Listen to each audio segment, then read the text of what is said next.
Greetings, my friends. Today, I want to discuss issues to agree on before wedding. You see, many people go into marriage believing that love is sufficient to sustain it. They believe that the person they are signing the dotted lines with will not change and their thoughts will be the same forever. It does not happen so after marriage because people who think like this do not often take into cognizance where their spouse is coming from, what sentiments and facts inform their backgrounds, and how much of those backgrounds still hide in the people they want to get married to. Backgrounds that will surface their monstrous dimensions when the heat of life comes. When couples do not take time to talk openly about their persons or parenting, their likes and dislikes, beliefs and values, dreams and concerns, hopes and expectations, it leads to distorted beliefs, extreme emotional reactions, negative enforcement patterns, incompatible needs of couples, poor communication skills, misunderstandings, and conflicts down the road. Marriages are often troubled by issues as small as where to press the toothpaste bottle, who can visit and sleep over, your friends don't respect me, issues that could have been trashed long before getting married.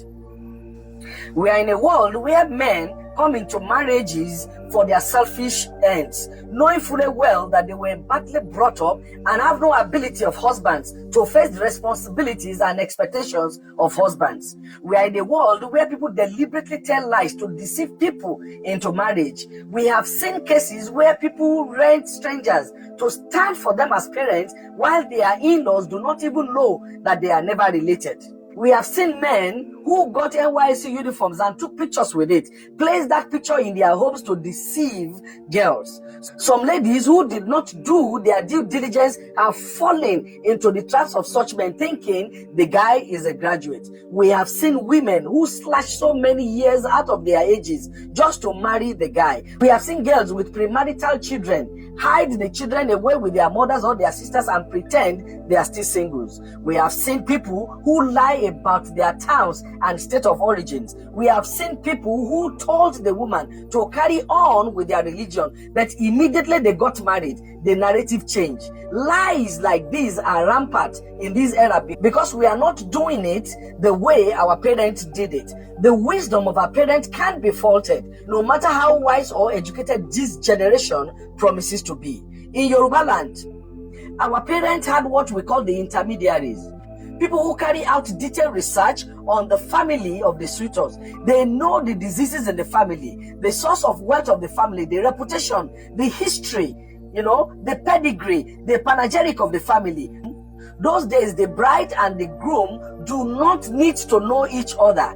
Once they know that the family is good, your father can bring the wife to you and the marriage stays forever. Divorce was a rarity those days. You can hardly maltreat your wife because you know it will become a family issue. But now that we claim to be wiser and educated, we discarded the tradition of our fathers and embrace the ways of the white man. Before I list out what we should agree on before wedding day, let me tell you my attitude to the consequences of telling lies to deceive the other partner into marriage. I have done a lot of research on this issue and I've spoken to so many church leaders on their thoughts on what happens when a partner in marriage discovers that the other partner has deceived him or her into marriage. If a lady discovered all the claims, image, certificate, etc. of the man she got married to were lies, is the marriage still valid? Some spiritual leaders said once married, you stay married. For them, marriage is for better and worse. Whatever makes you get married by signing that dotted line with whoever without doing your due diligence, the marriage is valid. What God has joined together, this school of thought says, let no man put asunder. The other opinion is that marriages built on lies are invalid, dead on arrival. For these people, when the foundation is faulty, what can the righteous do? If the other party cannot cope with the consequences of the lies and desires to pull out, the party is free to do so because there was no marriage in the first instance. I tend to agree with this second school of thought. Any marriage built on lies is nullified. If the other party cannot cope with the enormity or the consequences of the lies, I take side with this second school of thought that the spouse can pull out if the spouse so desired. How do you explain this? A lady knows she has no womb and she did not confide in her husband. The man gets to know after wedding. This is fraudulent. If the man will marry a woman who has no womb, let him know from the beginning. Let him decide on going into the marriage with his full chest, not to discover later in marriage. If a man will marry a lady with a premarital child, let him know from the beginning. If a woman will marry a man who is not a graduate, let her know from the beginning. She should not be deceived with fake NYSC pictures in your house. If the spouse feel they cannot cope with the consequences of the lies, I agree with this second opinion that they are free to pull out because he was deceived into the marriage in the first place. That is what we call obtained by trick. 419. Marriage contracted by trick does not stand. The wedding, as far as I'm concerned, and as far as this second school of thought is concerned, is a nullity. I stand by that school of thought. The issue of divorce or using the word divorce is inappropriate. Divorce can only happen where the marriage was done the right way. In this case of lies, there was no marriage in the first instance. If, however, the spouse feel he or she can cope with the consequences of these lies, all well and good, it is none of my business. Now, let us look at what should be discussed and agreed upon before the wedding day. I sent out a questionnaire to about 250 people, and what I'm about to read to you now are the points I gathered from their responses. Number 1, Beatrice said, openly discuss who can visit and stay the night in your house. Who is a visitor or a third party in your house? How long can they stay? What is the limit of the mother and father's-in-law? Where will they sleep in the house? Who has access to your kitchen? Whose place can the children visit and stay? What is the role of husband and wife to the in-laws? Can the man's mother be using his son's wife as a slave? Number 2, Olubide said, openly discuss your expectations and needs regarding sex and intimacy to ensure both parties feel satisfied. Do you like oral sex? Sex in bathroom, kitchen, etc. How many times in a week? I did everything with my wife when she was a girlfriend. Immediately we got married, she started denying me that she is now a responsible woman. This is a major issue in my marriage. Number 3, Tawakalitu said, discuss whether you want children, numbers of children, if boys, how many, if girls, how many. If no children, can we adopt? It's good to know the perspective of your spouse, especially husbands, on having female children. Some men hide their feelings on this till it happens that all the children are girls. You start hearing him say he must have boys and so he must marry again. It's good to know his views on polygamy, especially if it comes from one. Some men, especially Muslims, see nothing wrong in it.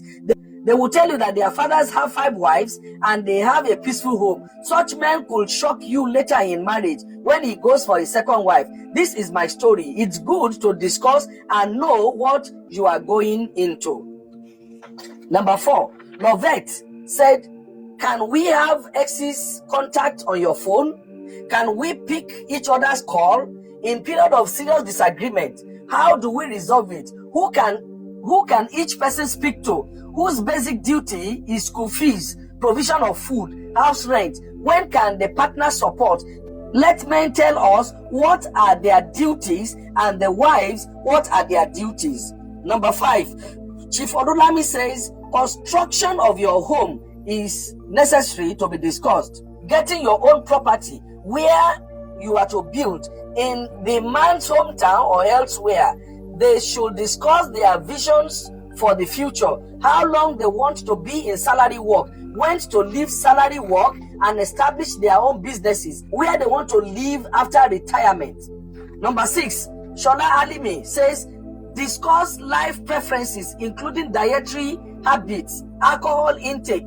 Can your wife drink beer? Can the husband smoke? Dressing style. Can the man use earring? Can he do rasta? Number 7, Pastor Paul Okoro says the faith or religion of the family should be discussed. Are you attending the same church? What church? Who is the pastor of the family? Who is to leave a church for the other? Should the man leave his church for the wife's church, or the wife should leave for the husband's church? Or can anyone go to their church of their choice? These issues have caused issues in so many homes. Where should the children go to? Names of the pastors whose messages should penetrate the family. Who is the family counselor or the family mentor? Number 8, Mrs. Olamide, a chartered accountant, said, talk about your current financial status and salary disclosure. Agree on your budgeting, spending habits, and investment strategies. She added that they should discuss what to do when your wife is a career woman, building a career in a 9-to-5 job while the husband is also a 9-to-5 jobber. How to care for the children. Are you getting a maid whose mother is coming to stay in your house, and for how long can she stay? Matters like these often cause issues in many marriages. Number 10, Dr. Mitchell says, share your current health concern and family health history. Discuss how you will support each other in maintaining a healthy lifestyle and how to handle potential health challenges. Hospital use, family doctors to consult. It is important to know your blood group and your health compatibilities before getting married. Number 11, Pastor Adeyiwa says, establish boundaries when you have disagreement. Who to speak to, who can interfere, what to say and what not to say in anger. How long can anger last? People you regard as your friends, people you regard as your enemy. Boundaries and limits of relationship with them. What kind of wedding do you want to do? What are the negotiables? What are your non-negotiables? What constitutes cheating? Who is the most important person in your world? These are some issues I believe that you need to discuss and you need to agree upon before you become husbands and wives. I hope you have gained something today, and I hope you will stick by the rules and regulation. There should be rules and regulation in every marriage. When you don't do that, issues happen in marriages. I hope you gained something today. May the Lord be with you. Thank you. This is Mentoring